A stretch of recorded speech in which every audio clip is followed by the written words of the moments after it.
Hey everyone, it's Imran from Options, back with another macro options spotlight. Okay, more positive price action on S&P, getting dragged up to this 40.65 zone that we've been flagging. Call it a bit of an anchor on the S&P. Tech stocks also making new year-to-date highs on the Nasdaq, and then Europe and China also putting in decent rallies, being supported there by stronger China PMIs overnight. Commodities were also strong. Gold holding that recent support level down near 1950, rallying back again. And then oil also higher on the fact that we've got more inventory drawdowns. We've got some supply issues out of Turkey. So basically bottlenecks there in terms of supply because of conflicts going on down there. And then copper, surprisingly, not responding to the China data that came through overnight. And that's actually trading a little bit weaker. So I found that one quite interesting and a bit of an anomaly. Okay, if we look at implied vols, we can see that down about half a vol to a vol across the major indices. Heading lower again into Easter holidays coming up next weekend. Generally, traders getting a bit worried about their theta bills. That tends to be they offload a bit of gamma. They don't want to be bleeding too much over what could be a seasonally quiet period. Obviously, Q1 has been brutal for so many people. That you can understand why a lot of people are going to want to go on Easter holidays and kind of forget about the market for a week or two. So that might also mean we go quiet, and then we don't have any Fed action until May, right? So it is setting up for a bit of a quiet period into earnings. Earnings start at the middle of the month, so we might be quiet into earnings.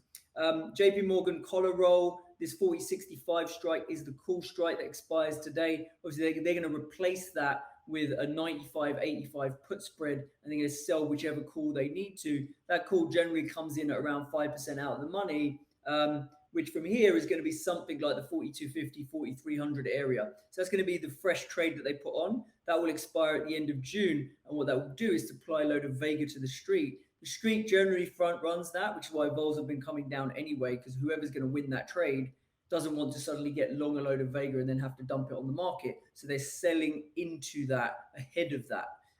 So we think that's why vol's been under pressure. But it might provide a little bit of overhang next week as well if we don't get any realized volatility. Looking at commodities, mixed moves. We did see precious metals vol bouncing, nat gas vol higher, the other vols all lower. In terms of carry, we have got positive carry in US indices, as realized remains low because we're anchored up to at this level on S&P. But that gamma is expiring today on the 40.65 strike, so maybe the S&P is going to be a bit freer to move, and it might have a chance to drift back down next week. So we'll see. And then commodities all in positive territory except for gold, but gold not as negative as it was yesterday, starting to kind of stabilize a bit. And then in terms of skew, we are seeing stable skew in the US, European skew continuing to drift lower, and then gold and silver skew lower again as people look back to the upside on precious metals. There seems to be one of the biggest themes that's materializing and actually sticking. Precious metals have been a bit positive since January as China was buying a load of gold. But in general, of all the narratives that have shifted, the one narrative that seems to be holding is precious metals higher this year, right? And that's why upside is quite well bid. Looking at the charts, cash on the sidelines as Nasdaq threatens to break out. So we know that a load of money's been flying into money market funds out of the banks. So this is a chart put up by Jim Bianco showing just the pace of this stuff. $304 billion in the last 3 weeks has moved into money market funds.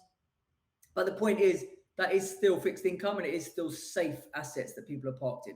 So you can think of this as cash on the sidelines, which is not being deployed into risk assets.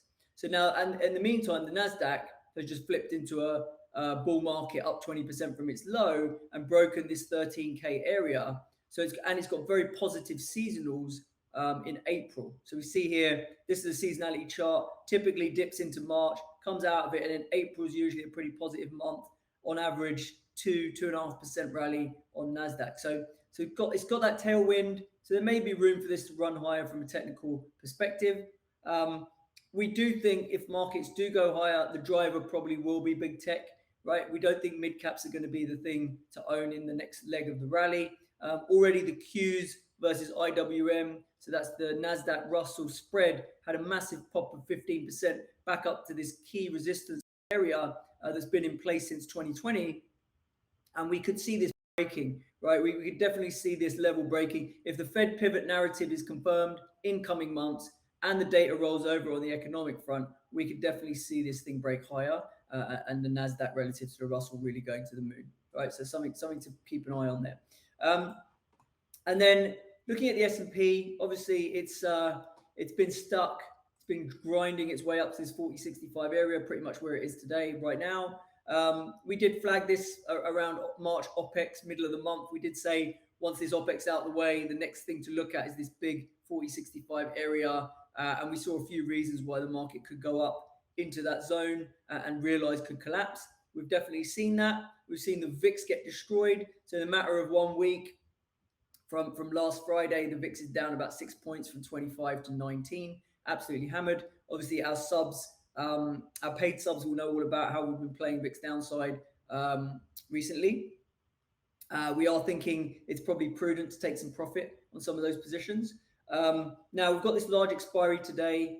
The street's going to lose some of that long gamma, and that's going to open up some room potentially for this market to move back down. If you can see here, we've been grinding up, but the pace has been slowing. The momentum indicator has been rolling over, so we've been making lower highs in the momentum indicator as we've been making slightly higher highs at this JP Morgan call wall at 4065 that our friends at Spot Gamma have been posting.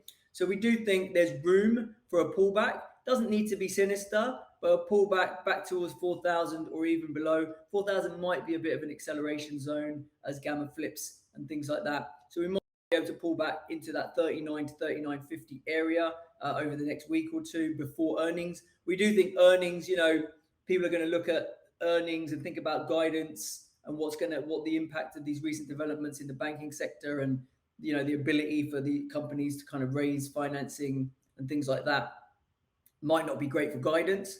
So there is definitely room for markets to pull back a bit lower after this expiry goes out the way and this gamma kind of expires, right? So that's something on our radar for sure.